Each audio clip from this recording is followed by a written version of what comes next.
Bueno, mis hermanitos y querido grupo, vamos ahora a orar para comenzar esta meditación. Bendito Señor, te alabamos porque tú nos has salvado, Señor, en tu misericordia. Quieres salvarnos, Señor. Tu gran amor es incomprensible para nosotros. En este momento te suplicamos que prepares nuestros corazones para recibir tu mensaje y que nos des, Señor, de tu Santo Espíritu, que nos limpies de todo pecado, que nos hagas aceptos en tu reino. Y queremos suplicar tu presencia en esta reunión, que me ayude, Señor, a no decir palabras mías, sino las que provienen de ti. Gracias, Señor, por tu gran amor y bondad. Te pido una bendición para cada uno de los que están conectados y los que escucharán este tema. En el nombre de Jesús. Amén. Ya voy a compartir un- una presentación que hice de lo que vamos a hablar ahora.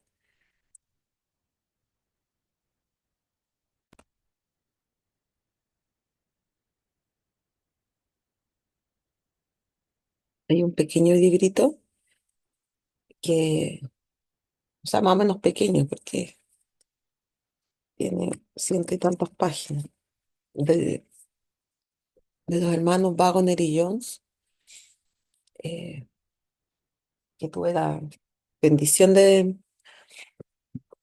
poder adquirir, que no está acá. Por lo menos me dijeron que no estaba acá en Chile este libro, lo trajeron de otra parte, y lo estaba leyendo y me gusta mucho, y por lo menos cuando tenga la oportunidad de compartir con ustedes las madrugadas voy a tratar de ir compartiendo parte del libro, eh, haciendo una presentación del primer capítulo. Es cortito, no son muy largos, así que bueno, vamos a compartir ahora el primer capítulo, que se titula El poder que guarda.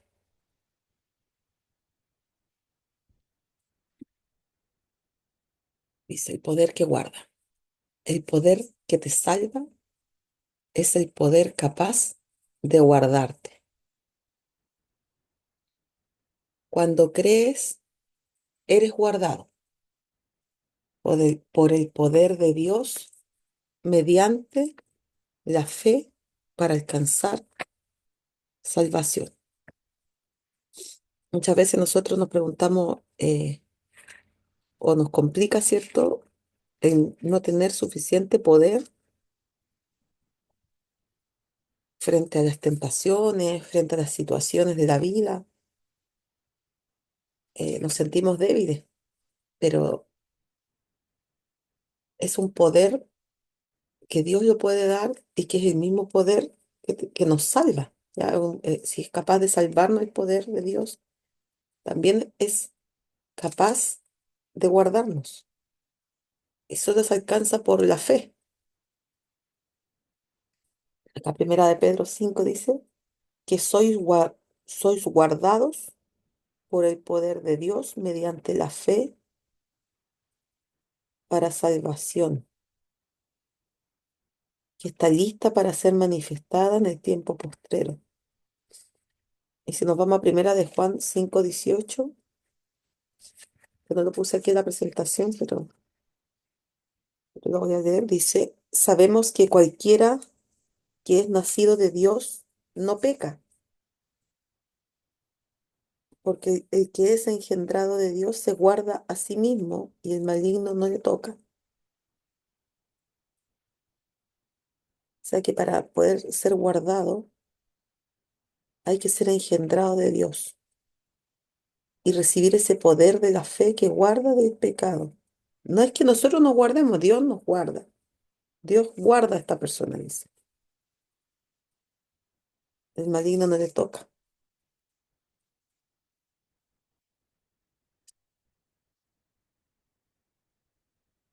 El libro dice, si tu fe no reclama el poder de Dios en la presión diaria del pecado, no es una fe salvadora.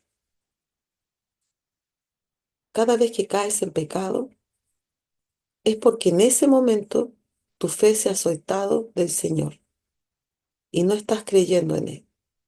Claro, porque nosotros para poder guardarnos del pecado debemos creer que esa es la que Dios es nuestro Salvador y creer el plan de Dios, que el plan de Dios es vivir sin pecar. Pero en cambio, si vivimos pecando es porque no tenemos suficiente fe, porque creemos que nuestra manera de vivir pecadora es la correcta, es la mejor, y nos ponemos por sobre Dios. Y, y que el hecho de no reclamar el poder de Dios en la presión diaria del pecado significa que no quiero poner mi voluntad para dejar de pecar, que prefiero vivir pecando. Por eso que una fe viva es una fe que está reclamando el poder de Dios para dejar el pecado.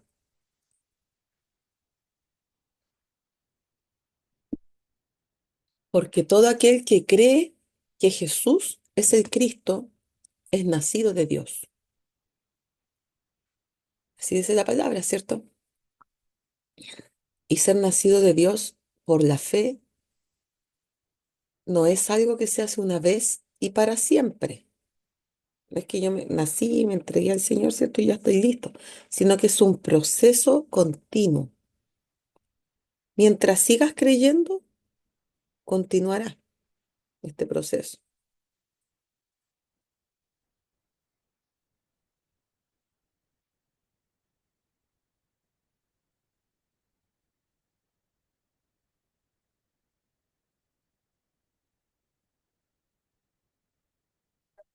Continúa. Y a través de la fe eres guardado por el poder de Dios.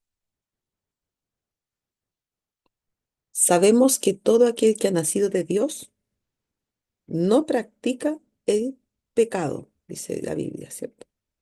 Pues aquel que fue engendrado por Dios le guarda. Y el maligno no le toca. O sea, ahí se ve realmente el fruto de haber sido nacido de nuevo en Cristo. El fruto es alejarse del pecado. El maligno no puede tener poder porque uno le entrega ya el poder al Señor. Eso es nacer de nuevo, entregarle a Dios el poder para que Él dirija nuestra vida y nos aleje de las transgresiones. Eso es tener fe, eso es ejercer fe. Es una bendita verdad que a través de la fe estarás resguardado en los brazos del Señor. El enemigo no puede tocarte. Hay refugio, un asilo de la tormenta. O que aprendas a vivir en el refugio,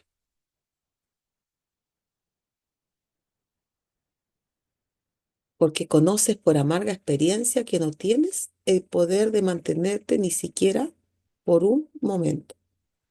Nosotros en nosotros mismos tenemos cero poder, ¿cierto? Para mantenernos por nosotros mismos. Por eso hemos de aprender a vivir en el refugio, no dependiendo de nuestras propias fuerzas, eso es imposible. Solo a través de la fe nos resguardamos en los brazos del Señor. Y ahí el enemigo no nos toca. Hay varios versículos en la palabra que nos hablan de Dios como un refugio. Por ejemplo, el Salmo 62:6 dice, solo Él es mi roca y mi salvación. Él es mi protector y no habré de caer. Cuando nos refugiamos en Dios, ¿cierto? Salmos 18:31 dice, ¿quién es Dios sino el Señor? ¿Quién es la roca sino nuestro Dios? Salmo 62:2 nos dice, solo Él es mi roca y mi salvación. Él es mi protector. Jamás habré de caer. Cuando habla de caer aquí no es solamente de caer en cosas tristes, en problemas. De hecho, Dios no nos dice que no nos va a librar completamente de los problemas. Muchas veces nuestros problemas son lo que necesitamos para eh, pulir el carácter. Pero lo que sí nos protege es del pecado. En Salmo 31:3 nos dice, Guíame, pues eres mi roca y mi fortaleza. Dirígeme por amor a tu nombre.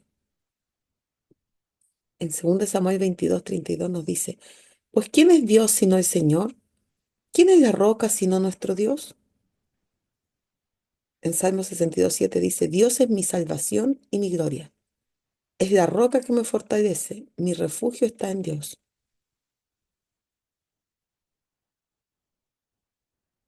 En Salmo 19:14 nos dice, sea pues aceptable ante ti mis palabras y mis pensamientos, o sea, todo alineado con la ley de Dios, ¿cierto? Dice, pero ¿cómo van a ser aceptables? Dice, oh Señor, roca mía y redentor mío, refugiándose en el Señor, ¿cierto? Luego dice, 1 Samuel 2:2 nos dice, nadie es santo como el Señor. No hay roca como nuestro Dios, no hay nadie como Él. Deuteronomio 32:4 nos dice, Él es la roca, sus obras son perfectas y todos sus caminos son justos. Dios es fiel, no practica la injusticia.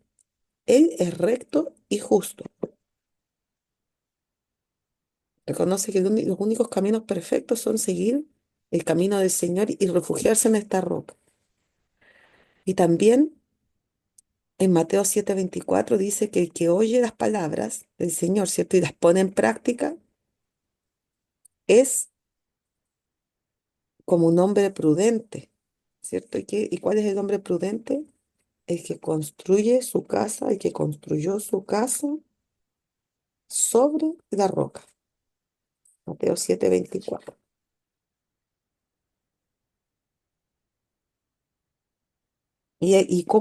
¿A qué se refiere? A quien oye las palabras y las hace, dice. Así está hablando Mateo 7, dice. Eh, parte diciendo el 22, ¿cierto? Cuando se refiere a esta parte del capítulo. Bueno, el 21 en realidad. Dice, no todo el que me dice Señor, Señor, entrará en el reino de los cielos, sino el que hace la voluntad de mi Padre que está en el cielo. El 22 dice, muchos me dirán en aquel día, Señor, Señor, ¿no profetizamos en tu nombre? Y en tu nombre echamos fuera demonios y en tu nombre hicimos muchos milagros. Entonces les protestaré, nunca os conocí, apartados de mí, obradores de maldad. O sea, aquel que se ha esforzado por sí mismo, por sus propias fuerzas, para hacer el bien, y dio supuestamente fruto y le dice ante Dios, mira, mis frutos aquí están, ¿por qué me desechas? ¿Cierto? Pero ¿qué dice el Señor? Cualquiera pues que oye mis palabras y las hace, le compararé a un hombre prudente que edificó su casa sobre la roca. O sea, el que es consecuente en cumplir lo que la Biblia dice que hay que hacer, ¿cierto? El que es consecuente en vivir el Evangelio, en ponerse en armonía a la ley de Dios, ese es el que le compararé a un hombre prudente, el que hace, no el que dice, no el que da solamente cosas externas, ¿cierto? Pero que el corazón está lejos. Dice que ese hombre es como un hombre prudente que pone la casa sobre la roca. Descendió lluvia y vinieron ríos y soplaron viento y golpearon contra aquella casa y no cayó, porque estaba fundada sobre la roca. El 26 dice, 8:26 de Mateo, todo aquel que oye estas mis palabras y no las hace, será comparado al hombre insensato que edificó su casa sobre la arena. Descendió lluvia y vinieron ríos y soplaron viento y dieron contra aquella casa y cayó y fue grande su ruina. Y fue que cuando Jesús hubo acabado estas palabras, dice, la gente se maravillaba de su doctrina porque le enseñaba como quien tiene autoridad. Esto es clave para la salvación porque no basta con que yo me esfuerce por mis propios medios para dar fruto y me crea que estoy muy bien ante Dios, todo lo contrario. Si yo me creo muy bien ante Dios, estoy peor que nunca, ¿cierto? Por eso que debemos aprender, como dice acá el párrafo, a vivir en el refugio. Nosotros no tenemos poder para mantenernos ni siquiera por un momento en pie.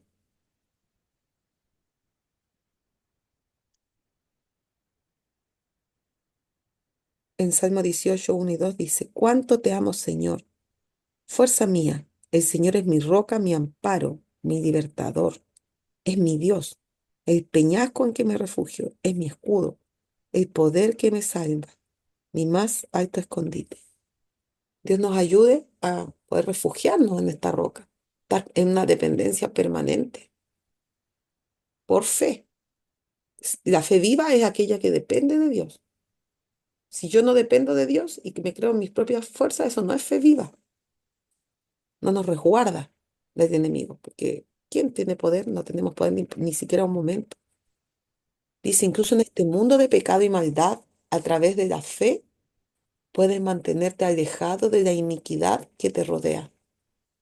Incluso en tu propia carne que está lista para brotar de ti, cuando los tres hebreos cautivos, dice, fueron arrojados al horno de fuego, el fuego no tenía poder sobre sus cuerpos, ni aun el cabello de sus cabezas se había quemado, sus ropas estaban intactas y ni siquiera el olor a fuego tenían. ¿Por qué fue eso? Porque había con ellos uno en el horno que había dicho, yo estaré contigo y cuando pases por el fuego no serás quemado. Lo único que nos puede mantener alejados de la iniquidad en este mundo y de la vida de transgresión es una fe, es una fe viva. Nos puede librar hasta de nosotros mismos, de la propia carne que está lista para brotar de nosotros ante una provocación, ante una tentación, ¿cierto?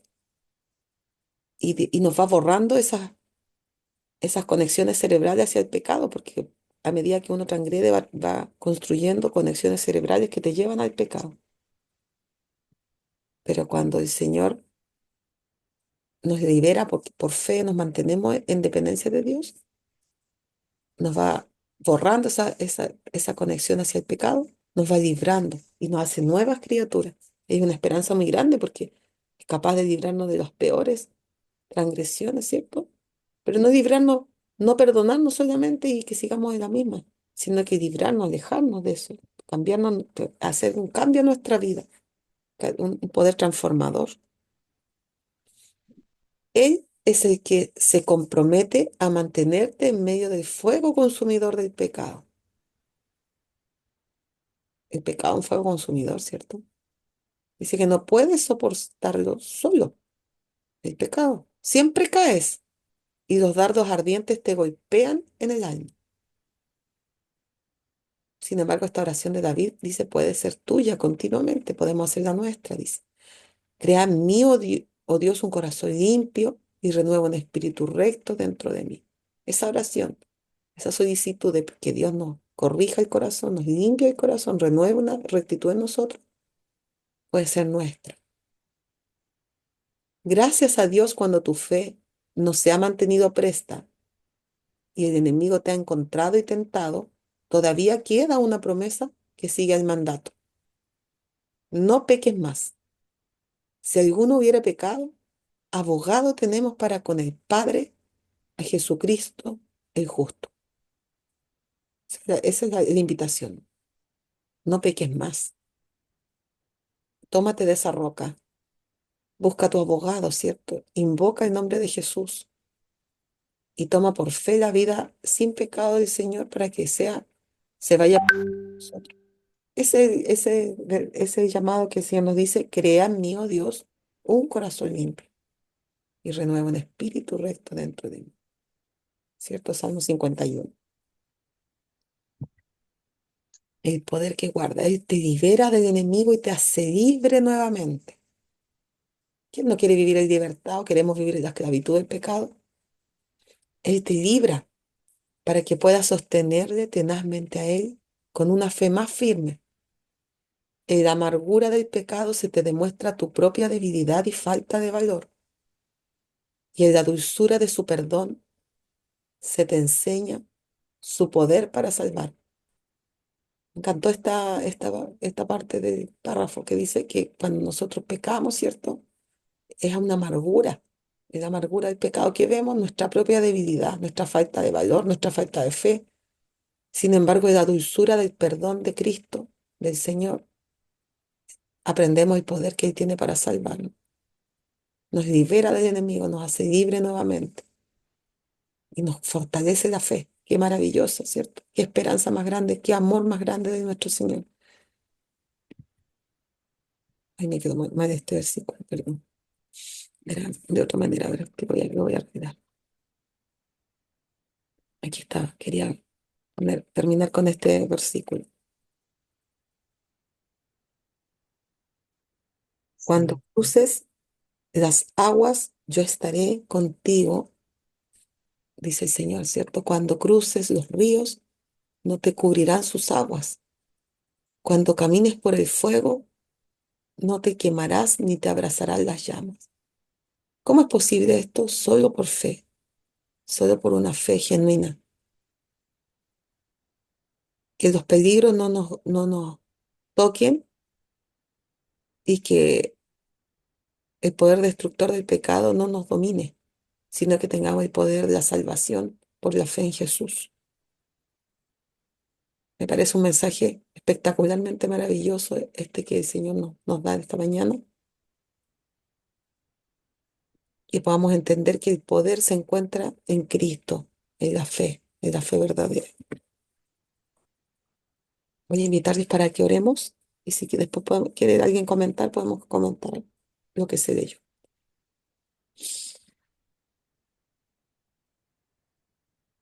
Padre nuestro, gracias te damos, mi Señor, porque solamente en ti, Padre, hay salvación.